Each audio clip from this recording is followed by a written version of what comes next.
पूरा देश रामनवमी मनाने जा रहा है। আমি সংখ্যালঘু ভাই বোনদের বলবো, যদি দেখেন স্লোগান দিচ্ছে 17 তারিখ, ওটা ওদের দাঙ্গা করার দিন, দাঙ্গা করার দিন, দাঙ্গা করার দিন। मुझे पता है टीएमसी ने हमेशा की तरह यहां रामनवमी उत्सव को रोकने की पूरी कोशिश की। মানুষের সম্মানের দিন হোক, ঐক্যের দিন হোক, গালাগালি দিলেও মাথা ঠান্ডা করে আল্লাহর নামে প্রে করবেন, ওদের বিদায় চাইবেন। मुख्यमंत्री महोदय, आप कैसे बोल सकती है दंगा होगा? यदि आपके पास दंगा का कोई खबर है, दंगाइयों को रोकिए। डेमोक्रेसी मतलब एंटी हिंदू ये है क्या? तो ऐसा नहीं चलता है।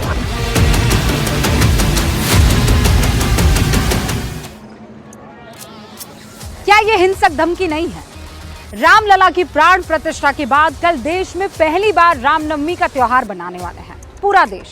सवाल यह है कि इस मौके पर भी दीदी को ऐसा क्यों लग रहा है कि दंगे हो जाएंगे? वो ऐसी बातें क्यों कह रही है?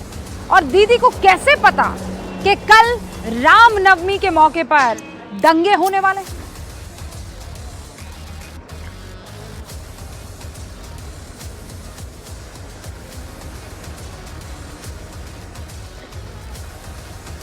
हम इस वक्त जो स्टोरी आपको बताने वाले हैं रामनवमी से जुड़ी, क्योंकि पूरे देश में कल रामनवमी का त्योहार जो है वो धूमधाम से मनाने की तैयारी है।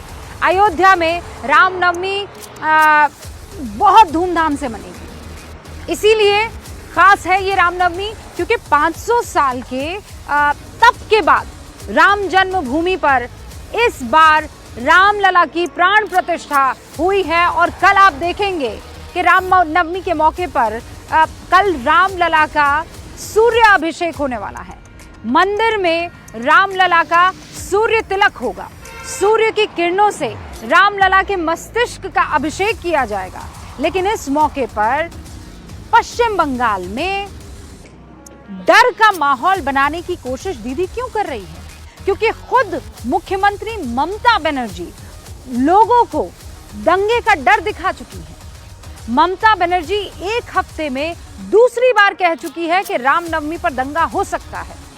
ममता कह चुकी हैं कि वो रामनवमी पर दंगा करेंगे। वो कौन? और बंगाल के अल्पसंख्यकों से गाली गलौज करेंगे कौन? ममता ये कह रही हैं कि रामनवमी उनके लिए दंगा करने का दिन है। कैसे क्यों नहीं हुए हैं? सवाल ये है कि किसी मुख्यमंत्री की जिम्मेदारी क्या होती है?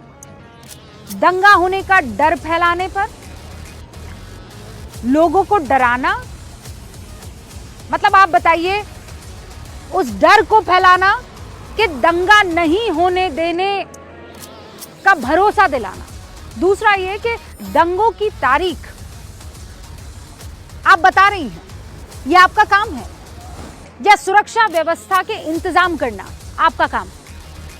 सिर्फ एक वर्ग के लिए आप चिंता दिखा रही हैं, क्यों?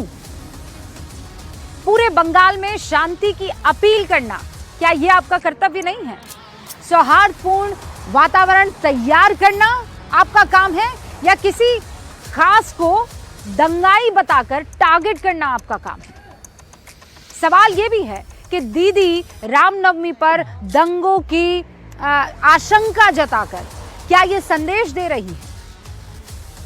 ऐसे ही सवालों को लेकर आज प्रधानमंत्री नरेंद्र मोदी ने भी कहा कि दीदी की पार्टी टीएमसी ने रामनवमी समारोह रोकने की साजिश की है, लेकिन जुलूस निकालने की जो तैयारी है वो लगातार हो रही है। जुलूस निकालने की मंजूरी अब मिल गई है, दे दी गई है, और पूरी श्रद्धा के साथ बंगाल में रामनवमी जुलूस निकलेगा, ये जानकारी है।